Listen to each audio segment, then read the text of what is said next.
नमस्कार, मैं हूं आपके साथ इश्तियाक अहमद और आप देख रहे हैं आर्य न्यूज बुलेटिन की शुरुआत करेंगे इस वक्त बड़ी और अहम खबर से, जहां पर कटिहार के हेडमास्टर का एक वीडियो वायरल हो रहा है, जिसमें बिहार में एक शिक्षक के अजीबोगरीब प्रदर्शन का ये वीडियो वायरल हुआ है, जिसमें दो तकिया टांग रखी हुई है। इस वक्त की बड़ी और अहम खबर, जहां पर बिहार के एक शिक्षक का वीडियो खूब वायरल हो रहा है। दो तकिया टांग रखी है सिर पर, जिसके बाद ये वीडियो काफी वायरल हो रहा है। सिर पर रखे हुए हैं एमडीएम के खाली बोरे, जिसके बाद ये वीडियो काफी वायरल हो रहा है। कटिहार के हेडमास्टर का ये वीडियो है, जिसमें उन्होंने अनोखा विरोध प्रदर्शन किया है, जहां पर एक शिक्षक का अजीबोगरीब प्रदर्शन देखने को मिला है, जिसके बाद ये प्रदर्शन का वीडियो काफी तेजी से वायरल हो रहा है। इस वीडियो में दो तकियां टांग रखी हैं सिर पर, जिसके बाद आपको बता दें, और सिर पर रखे हुए हैं एमडीएम के खाली बोरे, जिसके बाद ये वीडियो काफी वायरल हो रहा है। और आपको बता दें, कटिहार का ये मामला है, जहां पर कटिहार के एक हेडमास्टर का वीडियो वायरल हुआ है, जिसमें उनका अजीबोगरीब प्रदर्शन देखने को मिल रहा है। और वहीं इस वक्त एक और बड़ी खबर सामने आ रही है, जहां पर कल शाम 5 बजे भारत लौटेंगे नीरज चोपड़ा और बजरंग पूनिया। नीरज चोपड़ा ने फाइनल की शुरुआत 87 मीटर के थ्रो से की, और इसी से पता चल गया कि उनके इरादे क्या हैं। और नीरज ने क्वालिफाइंग राउंड में 86 मीटर भाला फेंका था। और आपको बता दें, पूरे देश में जश्न का माहौल है। इस वक्त की बड़ी और अहम खबर, नीरज चोपड़ा कल शाम को भारत लौटने वाले हैं। उसके अलावा आपको बता दें, बजरंग पूनिया भी कल शाम तक भारत में पहुंच जाएंगे, जिसके बाद देश में जश्न का माहौल बना हुआ है। और आपको बता दें, नीरज चोपड़ा ने टोक्यो ओलंपिक में गोल्ड मेडल जीता है, जिसके बाद नीरज चोपड़ा ने इतिहास रच दिया है। और आपको बता दें, करीब 13 साल बाद भारत ने गोल्ड मेडल जीता, जिसके बाद पूरे देश में जश्न का माहौल बना हुआ है। और उनके साथ बजरंग पूनिया भी भारत को वापस लौट रहे हैं। इस वक्त की बड़ी और अहम खबर, जहां पर पूरे देश में जश्न का माहौल है।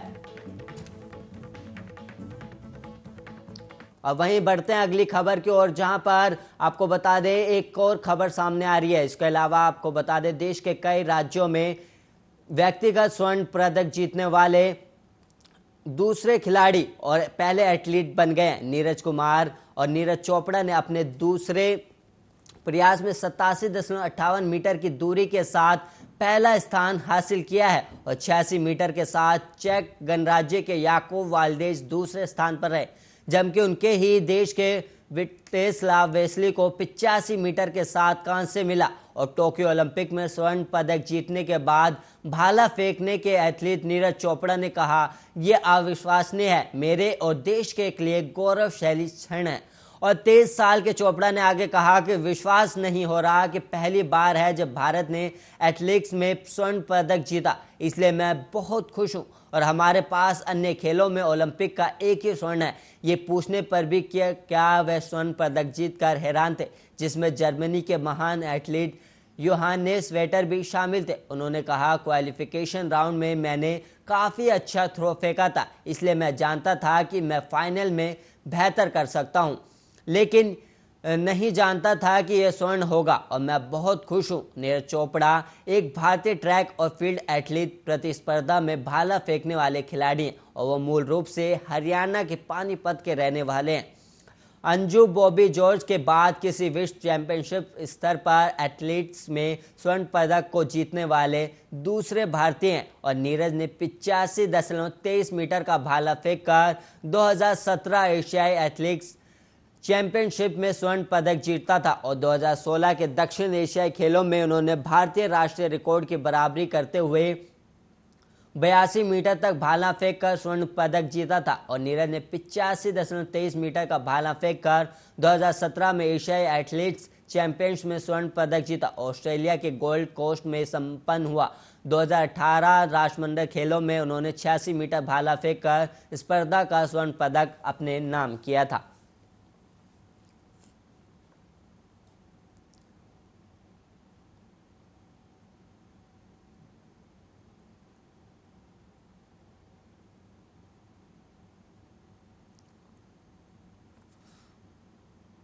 और वहीं कासगंज पुलिस ने अंतर्राज्यीय गांजा तस्कर रैकेट का बड़ा खुलासा किया है। दक्षिण भारत के विशाखापट्टनम से करोड़ों रुपए का गांजा सड़क मार्ग से 68 कंटेनर में पानी की टंकियों में भरकर लाया जाता है और यूपी, उत्तराखंड, नैनीताल और आसपास के क्षेत्रों में इसे सप्लाई किया जाता है।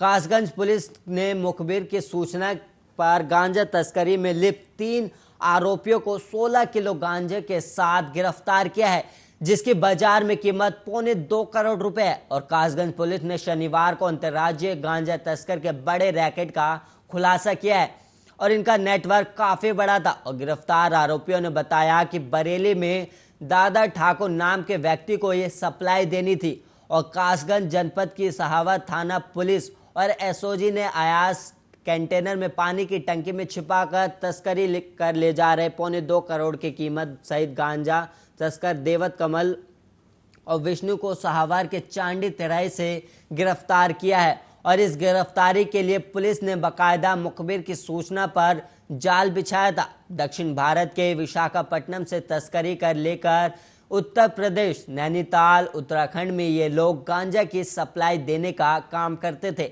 नैनीताल और उत्तराखंड में पर्यटन हब होने की वजह से वहां गांजे की मांग ज्यादा रहती थी, जिससे इनको वहां इसकी अच्छी कीमत मिल जाती थी। और कासगंज के एसपी रोहन पी बोत्रा ने बताया कि ये लोग तस्करी के दौरान कोड वर्ड का इस्तेमाल करते थे, जिससे इनके रैकेट को कोई ट्रेस न कर सके। और पुलिस ने इन तीनों तस्करों पर एनडीपीसी एक्ट में मुकदमा दर्ज कर जेल भेजने की प्रक्रिया शुरू कर दी है। और वहीं एसपी कासगंज ने बताया कि इस गांजा तस्करी के रैकेट में शामिल अन्य लोगों की भी तलाश की जा रही है। वो चाहे किसी भी प्रदेश में रह रहे हों, उन्हें बख्शा नहीं जाएगा।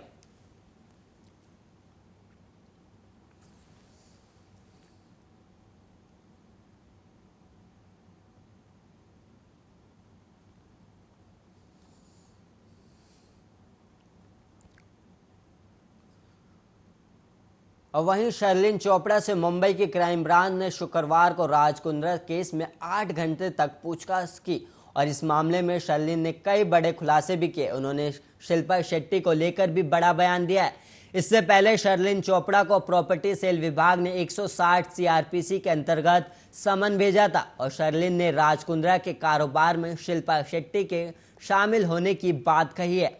और एक इंटरव्यू के दौरान शर्लिन ने बताया है कि राज कुंद्रा ने उन्हें यह कहकर गुमराह किया कि शिल्पा शेट्टी को उनके वीडियो पसंद आ रहे हैं।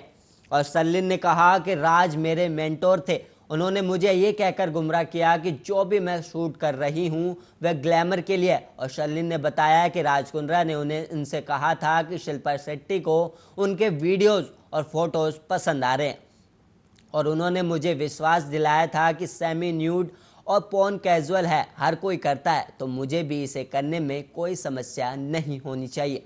और शर्लिन ने आगे कहा कि मुझे नहीं पता था कि मुझे कहां से शुरू करना है। मैंने कभी नहीं सोचा था कि मैं एक दिन इस तरह के स्कैंडल में फंस जाऊंगी और मुझे क्राइम ब्रांच के सामने स्टेटमेंट देना पड़ेगा। जब मैं पहली बार राज कुंद्रा से मिली थी तो मैंने सोचा था कि ये मेरी पूरी ज़िंदगी बदल जाएगी। मुझे लगा था कि मुझे बड़ा ब्रेक मिला है, लेकिन मैंने ये कभी नहीं सोचा था कि शिल्पा शेट्टी के पति मुझसे गलत चीज़ें करवाएंगे। और वहीं आपको बता दें कि अश्लील फिल्म की शूटिंग के मामले में क्राइम ब्रांच ने इसी साल फरवरी में राज कुंद्रा के खिलाफ केस दर्ज किया था और मामले की छानबीन कर रही थी। अश्लील फिल्म की शूटिंग को लेकर मामला दर्ज किया गया था। मुंबई क्राइम ब्रांच ने कहा है कि राज कुंद्रा इस पूरे मामले के मास्टरमाइंड थे। इस केस में अब तक कई लोगों से पूछताछ की जा चुकी है।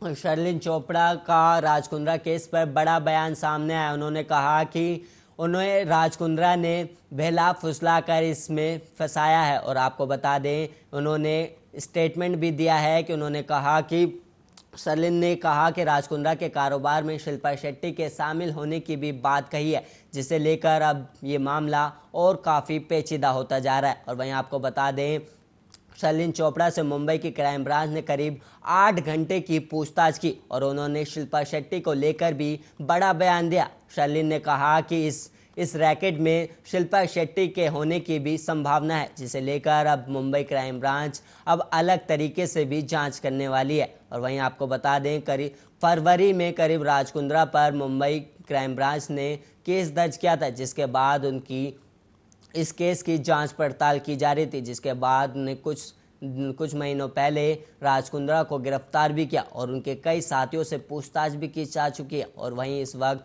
और भी लोगों से इस केस में शामिल होने की लिए पूछताछ की जा रही है। भारत में कोरोना की दूसरी लहर अब स्थिर है। देश में हर दिन करीब 40,000 नए मामले बढ़ रहे हैं। और वहीं रविवार सुबह स्वास्थ्य मंत्रालय की ओर से जारी आंकड़ों के अनुसार पिछले 24 घंटे में 39,070 नए कोरोना केस सामने आए और वहीं 491 लोगों की कोरोना के चलते मौत होगी। हालांकि देश में 24 घंटे में 43,000 लोग कोरोना से ठीक भी हुए और 533 केस कम भी हुए। अगस्त में ये तीसरी बार है जब कोरोना के मामले 40,000 से कम दर्ज किए गए। इससे पहले 2 अगस्त और 6 अगस्त को 40,000 से कम केस आए थे और वहीं 1 अगस्त को 40,134 और 2 अगस्त को 30,549 और 30 अगस्त को 42,000 से ज़्यादा और 4 अगस्त को भी 42,000 के करीब मामले सामने आए और वहीं 6 अगस्त को 38,628 नए कोरोना मामले दर्ज हुए। महामारी की शुरुआत से लेकर अब तक कुल 3,19,34,000 लोग संक्रमित हुए। इनमें से 4,27,862 लोगों की कोरोना के चलते मौत हो गई। और वहीं अच्छी बात यह है कि 3,10,99,000 लोग कोरोना से ठीक हुए। देश में कोरोना एक्टिव केस की संख्या अभी भी 4 लाख से ज़्यादा है और कुल 4,06,000 लोग अभी भी कोरोना वायरस से संक्रमित है, जिनका अभी इलाज चल रहा है।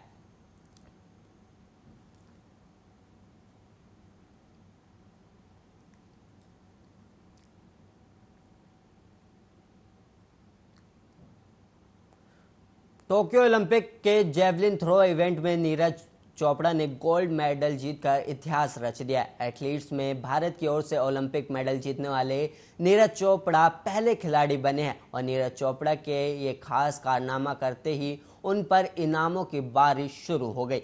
पानीपत के रहने वाले नीरज चोपड़ा को हरियाणा सरकार ने 6 करोड़ रुपए और सरकारी नौकरी देने का फैसला किया है। हरियाणा के सीएम मनोहर लाल खट्टर ने नीरज चोपड़ा को बधाई देते हुए कहा कि नीरज चोपड़ा ने पूरे देश को जीत लिया है। उन्होंने कहा कि नीरज चोपड़ा ने न केवल पदक जीता बल्कि पूरे देश का भी दिल जीत लिया। देश इस पल का लंबे समय से इंतजार कर रहा था और पूरे देश को उन पर गर्व है।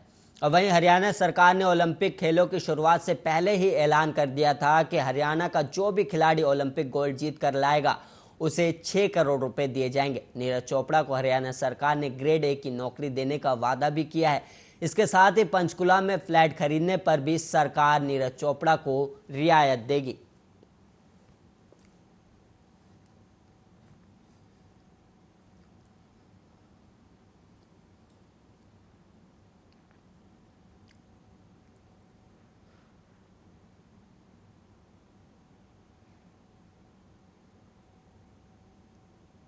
देश भर में बारिश का दौर जारी है और वहीं आज रविवार को भी कई स्थानों पर बारिश की संभावना है। केरल के तिरुवनंतपुरम, कोल्लम, पट्टनमथिट्टा, अलापुझा, कोट्टयम, इक्की, त्रिशूर और कासरगोड जिलों में येलो अलर्ट जारी किया गया है। येलो अलर्ट का मतलब है 6 सेंटीमीटर और 11 सेंटीमीटर के बीच भारी बारिश होना। और वहीं यूपी में 8 अगस्त को राज्य में कुछ स्थानों पर भारी बारिश की संभावना है, जबकि 9 अगस्त को पश्चिमी यूपी और पूर्वी यूपी में अलग अलग स्थानों पर बारिश और गरज के साथ बौछारें पड़ने की संभावना जताई गई। और इसी तरह 10 अगस्त को पूर्वी उत्तर प्रदेश के अधिकांश स्थानों पर, पश्चिमी उत्तर प्रदेश में अलग अलग स्थानों पर बारिश होने और गरज के साथ बौछारें पड़ने की संभावना है। और दक्षिण पूर्व अरब सागर में हवा की गति 40 से 50 किलोमीटर प्रति घंटे तक पहुंचने की आशंका है। और वहीं आईएमडी ने मछुआरों को इस अवधि में समुद्र में नहीं जाने की भी सलाह दी है।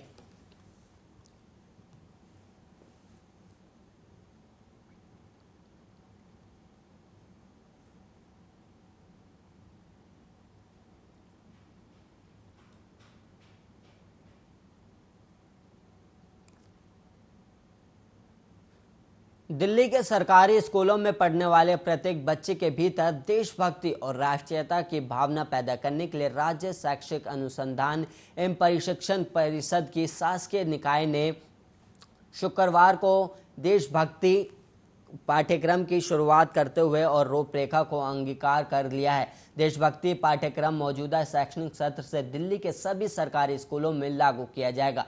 और वहीं आपको बता दें कि देश का आज़ादी का 75वां वर्ष भी है। देशभक्ति पाठ्यक्रम समिति की सिफारिशों के आधार पर SCIRT के निदेशक रजनीश कुमार सिंह द्वारा देशभक्ति पाठ्यक्रम की रूपरेखा प्रस्तुत की गई।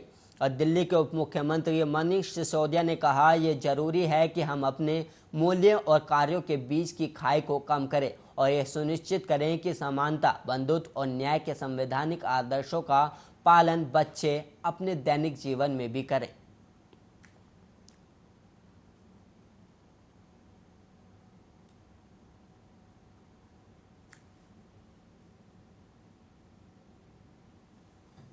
दिल्ली के सरकारी स्कूलों में अब नया पाठ्यक्रम लागू होने वाला है और आपको बता दें, देशभक्ति को बढ़ावा देने के लिए अब दिल्ली के स्कूलों में बच्चों की पढ़ाई में देशभक्ति पाठ्यक्रम शामिल होगा। और आपको बता दें, इसको लेकर दिल्ली के उप मुख्यमंत्री मनीष सिसोदिया ने इसको लेकर बयान भी दिया और दिल्ली के अब सरकारी स्कूलों में नया पाठ्यक्रम भी लागू किया जाएगा ताकि बच्चों को देशभक्ति के बारे में पता लग सके और राष्ट्रीयता के बारे में भी पता लग सके।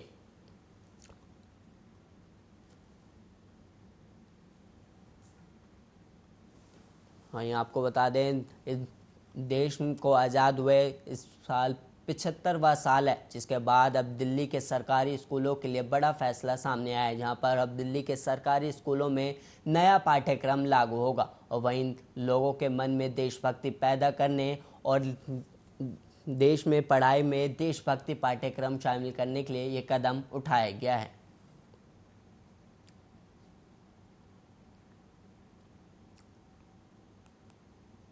कुछ साल पहले देश में नोटबंदी हुई थी। उसी समय पुराने नोटों को बदलने के लिए लोगों को घंटों लाइन में खड़ा होना पड़ता था। कुछ वही नज़ारा अब कोरोना की वैक्सीन लगवाने में भी दिख रहा है। सिवान रेलवे स्टेशन पर शनिवार को वैक्सीन लगवाने के लिए आए लोगों को 8 से 10 घंटे तक इंतज़ार करना पड़ा और स्थिति ऐसी हो गई कि लोग जब खड़े होकर थक गए तो उन्होंने लाइन में चप्पल को रख कर दिया ताकि उनका नंबर लगा रहे। वैक्सीन लगवाने के लिए सिवान रेलवे स्टेशन पर हर दिन हजारों की संख्या में लोग पहुंच रहे हैं। लोग सुबह से ही आकर लाइन में लग जाते हैं, लेकिन तेज धूप और प्रशासनिक व्यवस्था नहीं होने के कारण लोगों को काफ़ी परेशानियों का सामना करना पड़ रहा है। कोई प्रशासनिक व्यवस्था नहीं होने के कारण कोरोना गाइडलाइन की भी खूब धज्जियां उड़ रही हैं। सिवान के बड़गिया से आए राजन कुमार ने बताया कि तेज धूप होने के बाद भी 8 से 10 घंटे तक लाइन में खड़ा होना पड़ रहा है और यहाँ कोई प्रशासनिक व्यवस्था नहीं है, जिससे काफ़ी परेशानी हो रही है। और उन्होंने कहा कि तेज़ धूप से बचने के लिए मजबूरी में लोगों ने अपने अपने चप्पल को लाइन में रख दिया और छांव में बैठकर अपनी बारी आने का इंतज़ार कर रहे हैं।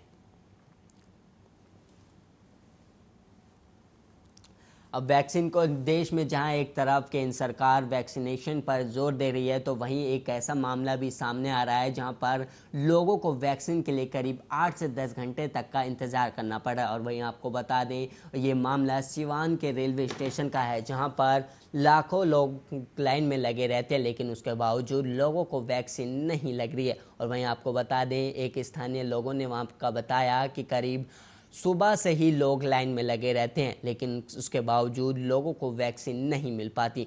और वहीं आपको बता दें, करीब 8 से 10 घंटे खड़े होने के बावजूद वैक्सीन नहीं लग पा रही है। जैसे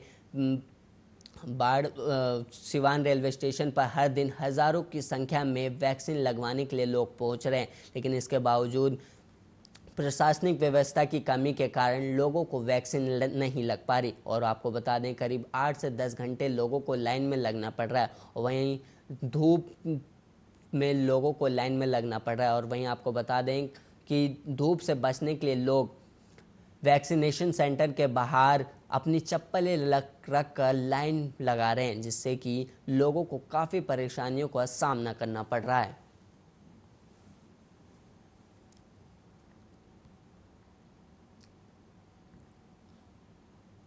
अब वहीं इसी के साथ इस बुलेटिन में इतना ही। ऐसे ही देश और दुनिया की तमाम खबरों के लिए आप देखते रहिए आर्या न्यूज़।